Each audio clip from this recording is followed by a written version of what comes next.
Hi guys, Mahesh friends. ఆంధ్రప్రదేశ్లో గ్రామ మరియు వాటాచరణ ఉద్యోగాలకు సంబంధించిన రాత పరీక్షలపై అప్డేట్ అయితే రావడం జరిగింది. ఏప్రిల్ మొదటి వారంలో ఈ రాత పరీక్షలు అనేవి ఉండేందుకు అవకాశం అయితే ఉందంట. మొత్తం 5 రోజుల పాటు ఈ ఎగ్జామ్స్ని కండక్ట్ చేస్తారని చెప్పి అంటున్నారు.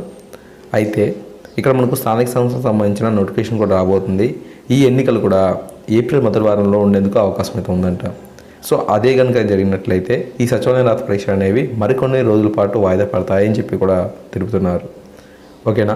సో ఈరోజు మీరు సాక్షి పేపర్ని కనుక పరిశీలన చేస్తే మీకు ఈ యొక్క స్క్రీన్ మీద కనిపిస్తున్న ఆర్టికల్ అనేది కనిపించడం జరుగుతుంది. ఓకేనా. సో తప్పకుండా ఈ ఇన్ఫర్మేషన్ని అనుసరించుకొని ఎగ్జామ్స్కి ప్రిపరేషన్ అయితే అవ్వండి. మరొక 10 రోజుల్లో స్థానిక సంస్థలకు సంబంధించిన నోటిఫికేషన్ కూడా రాబోతుంది కాబట్టి ఆ యొక్క తేదీలు ఏవైతే మనకు ఉంటాయో ఆ తేదీలని దృష్టిలో ఉంచుకొని ఈ యొక్క ఎగ్జామ్స్ అనేవి వాయిదా పడతాయా లేదా అనేది తెలుస్తుందన్నమాట. ప్రజెంట్ అయితే ఏప్రిల్ మొదటి వారంలో ఈ రాత పరీక్ష అనేది ఉండేందుకు ఆస్కారం అయితే ఉంది. 5 రోజుల పాటు ఇక ఎగ్జామ్స్ని కండక్ట్ చేస్తారు అని చెప్పి తెలుపుతున్నారు. ఓకేనా. తప్పకుండా మరిన్ని ముఖ్యమైన అప్డేట్ వచ్చి మీకు అందిస్తుంటాను. Thank you.